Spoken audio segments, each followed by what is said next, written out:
good morning. I welcome all of you in Learn and Grow classes. Friends हम solve कर रहे हैं miscellaneous exercise जिसमें हमने 22 से लेकर के 29 नंबर तक की एक्सरसाइज को सॉल्व कर लिया है। उम्मीद है आपको जो 22 से लेकर के 29 तक की एक्सरसाइज है वो आपको समझ में आए होंगे। अगर आपको समझ में आए हैं तो ठीक उसी पैटर्न पे ये 30 नंबर की भी एक्सरसाइज है, उसको भी हमें वही करने हैं जो हमने 22 से लेकर के 29 तक किया है। आइए बहरहाल हम उसे देखते हैं क्या कह रहा है। तो जो 30 नंबर की एक्सरसाइज है, यहाँ लिखा है frame the meaningful sentence by the reordering given words. सब में एक ही हमने देखा 22 से लेकर 29 तक, इवन 30 तक, 30 एक्सरसाइज में भी वही इंस्ट्रक्शन दिए गए हैं जो 22 से लेकर 29 तक के दिए गए थे। फ्रेम करने हैं अर्थात हमें स्ट्रक्चर पे रखने हैं। कौन से स्ट्रक्चर पे? Subject, helping verb, verb, main verb, object, other words के सीक्वेंस फॉर्म में उस पैटर्न पे रखने हैं। जब हम उस पैटर्न पे रखेंगे तो मित्रों हमें प्राप्त होगा एक मीनिंगफुल सेंस देने वाला सेंटेंस मिलेगा। हम देखते हैं यहाँ पे जो पहला क्वेश्चन है वो क्या है। लिखा है फुटबॉल।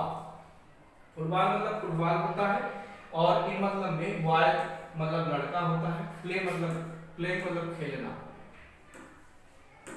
खेलना, और फील्ड मतलब होता है मैदान, मैदान होता है, ए मतलब है होता है। तो ये जो क्वेश्चन दिया गया है मित्रों, इसमें सबसे पहले हमें कुछ सर्च करने हैं। तो वो सर्च करने हैं हमको कि इसमें कहाँ पे कौन सा वर्ड है ये इस वर्ड्स में जो सब्जेक्ट का काम करेगा। तो सबसे पहले हमें सब्जेक्ट तलाश करने हैं और वो सब्जेक्ट है इसमें मित्रों द बॉय। The boy. अब द बॉय के बाद हमें ढूंढने हैं इसमें कहीं हेल्पिंग वर्ब है, जी हाँ है, इज है, द बॉय इज। और इसके बाद प्लेइंग मेन वर्ब के रूप में हम जानते हैं कि जो टू बी होती है इज एम आर, जब ये कंटीन्यूअस में आती है तो इसके बाद वर्ब की फर्स्ट फॉर्म में आईएनजी लगता है और यहाँ प्लेइंग में आईएनजी लगा हुआ है। The boy is playing, the boy is playing, बच्चे खेलते हैं और प्लेइंग क्या खेलते हैं? The football, the football.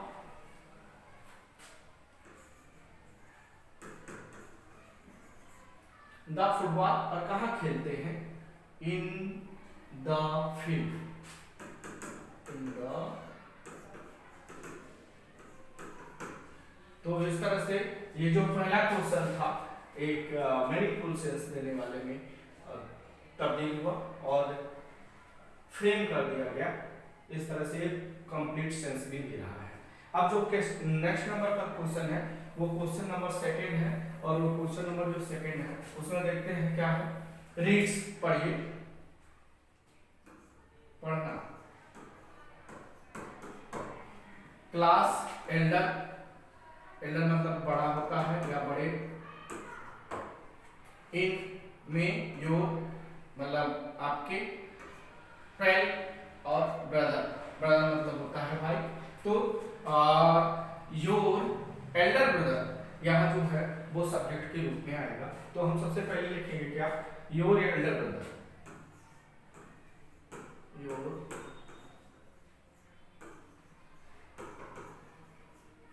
Your Elder brother reads,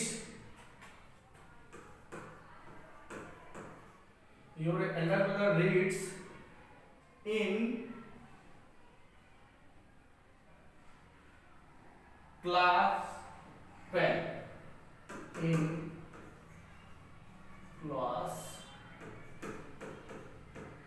ये रोमन में लिखा गया है 12, 12 है जिसका मतलब होता है फुल स्टॉप। तो जो ये सेंटेंस बना मित्रों वो बना your Elder brother reads in class 12। तुम्हारा बड़ा भाई क्लास 12वीं में पढ़ता है। अब जो नेक्स्ट नंबर का क्वेश्चन है, क्वेश्चन नंबर है थर्ड, और थर्ड वाले में देखते हैं क्या है। लिखा है बुक, बुक मतलब किताब, डिश इंटरेस्टिंग आनंददायक, वेरी मतलब बहुत, इच। तो ये जो बनेगा सबसे पहले हम सब्जेक्ट के रूप में रखेंगे और वो सब्जेक्ट के रूप में होगा क्या, दिस बुक, दिस बुक, और फिर क्रिया के रूप में is very interesting, very interesting, this book is very interesting, ये किताब बहुत दिलचस्प है, बहुत आनंददायक है।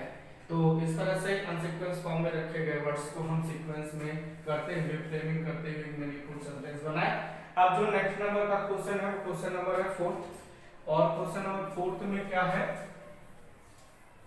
लिखा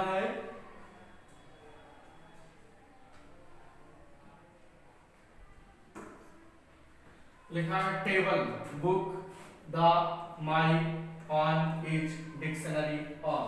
डिक्शनरी मतलब होता है शब्दकोश, और माई मतलब मेरा, बुक मतलब बुक होता है, टेबल मतलब होता है मेज। तो यहाँ पे हम सब्जेक्ट के रूप में क्या रखें कि वो सब्जेक्ट बने, कौन सा सब्जेक्ट का चयन करें कि वो सब्जेक्ट बने, तो हम रखेंगे यहाँ पे द बुक, सबसे पहले लिखेंगे हम the book,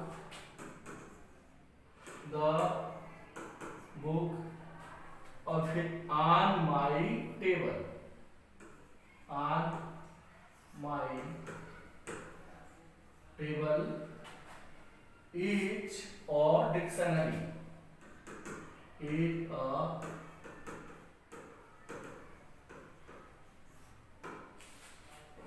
the book on my table is a dictionary,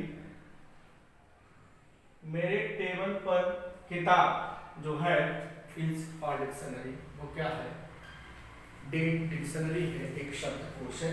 इस तरह से जो 4 नंबर का क्वेश्चन था उसको हमने देखा। अब जो नेक्स्ट नंबर का 5 नंबर का क्वेश्चन है वो क्वेश्चन क्या है,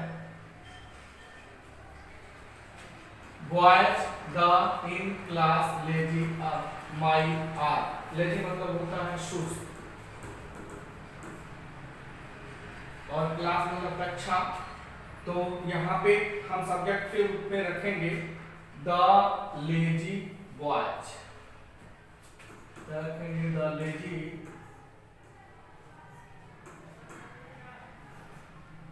lazy boys are,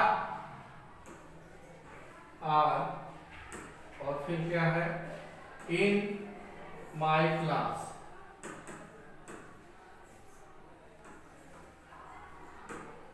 the lazy boys are in my class, जो सुस्त हैं, लापरवाह हैं बच्चे मेरी कक्षा में हैं। इस तरह के, किस तरह के बच्चे हैं, सुस्त लापरवाह तरह के बच्चे मेरी क्लास में हैं। तो क्वेश्चन नंबर 5 भी हमने देख लिया। अब क्वेश्चन नंबर 6 आता है, और क्वेश्चन नंबर 6 क्या है, लिखा है हार्मफुल, हार्मफुल मतलब होता है हानिकारक, हार्मफुल का मतलब होता है हानिकारक,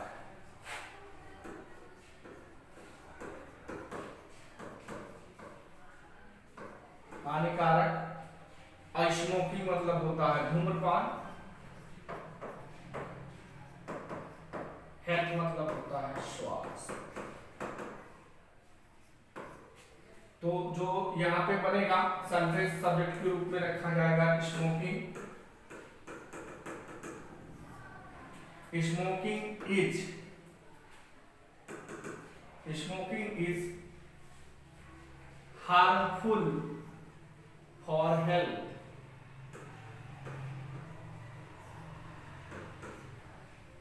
harmful for health, smoking is harmful for health, जो धूम्रपान है, धूम्रपान स्वास्थ्य के लिए हानिकारक होता है। तो उस 6 नंबर का जो अनसीक्वेंस फॉर्म में दिए गए वर्ड्स थे उनको हम एक फ्रेमिंग करते हुए एक पैटर्न पे, एक स्ट्रक्चर पे रखते हैं, तो सेंटेंस बनता है smoking is harmful for health. अब नेक्स्ट नंबर का क्वेश्चन है, वो क्वेश्चन है 7वें नंबर का good the is truth it to speak. तो यहाँ पे हम सबसे पहले सब्जेक्ट के रूप में रखेंगे, वो रखेंगे इट, इट और फिर is. It is good to, it is good to speak the truth.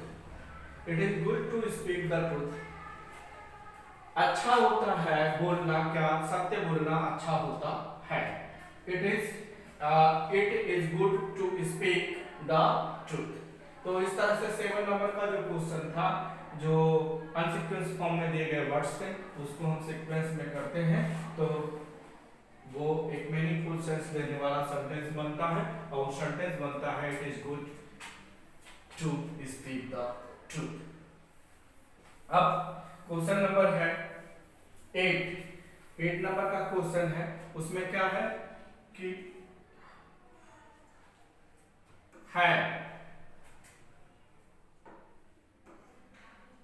had my arrived relative all।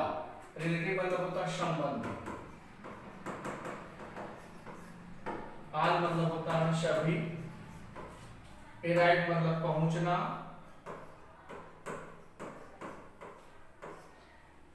और my मतलब मेरे। तो यहाँ पे हम किस वर्ड का चयन करें ये जो सब्जेक्ट का काम करेगा। तो सबसे पहले हम यहाँ पे देखते हैं और वो सब्जेक्ट ढूंढते हैं जो सब्जेक्ट का काम करेगा। तो यहाँ पे है ऑल माई रिलेटिव। ये जो है सब्जेक्ट बनेगा, क्या बनेगा, ऑल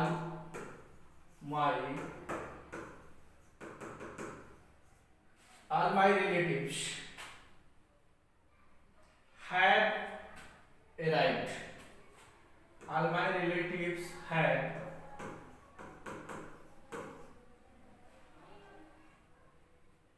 arrived। मेरे सारे संबंधी पहुंचने वाले हैं। All my relatives have arrived। मेरे सारे संबंधी जो हैं पहुंचने वाले हैं। अब जो नेक्स्ट नंबर का क्वेश्चन है वो क्वेश्चन नंबर है 9। Question number 9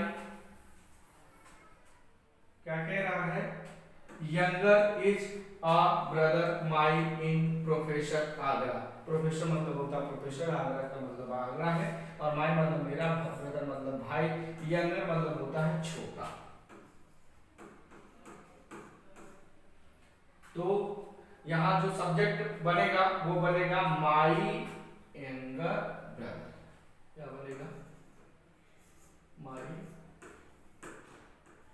younger, my younger brother is, my younger brother is a professor,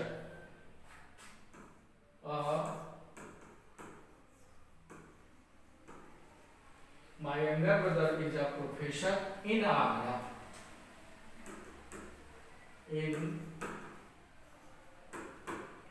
my younger brother is a professor in Agra. मेरा छोटा भाई प्रोफेसर है, कहाँ है, आगरा में। अब जो अगला क्वेश्चन और लास्ट है एक्सरसाइज नंबर 30 का, वो है मित्रों फ्लाइंग।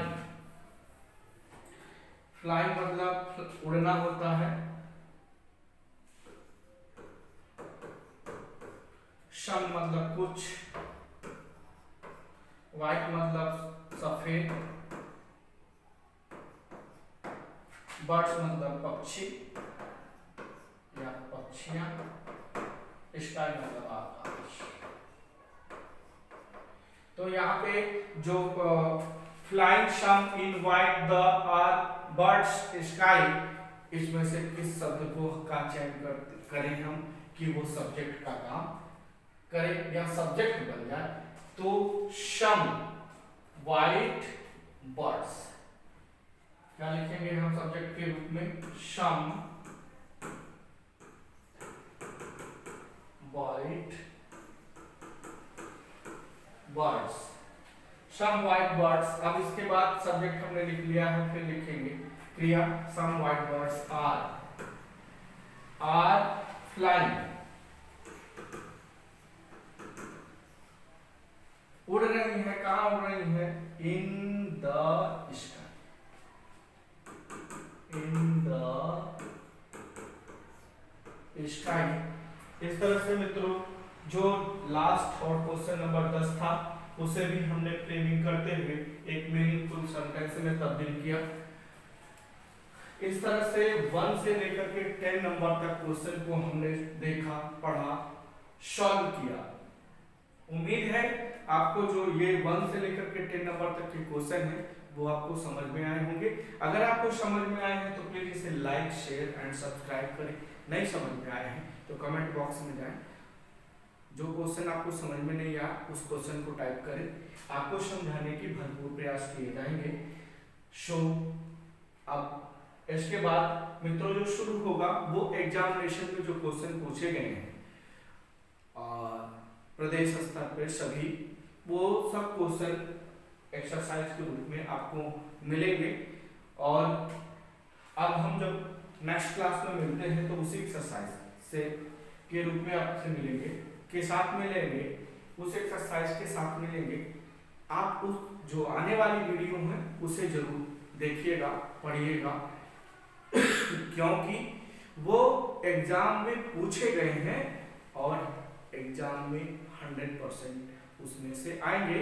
आप देखेंगे कि हर 3 या 4 साल के बाद क्वेश्चन रिपीट हुआ है, रिवाइज हुआ है।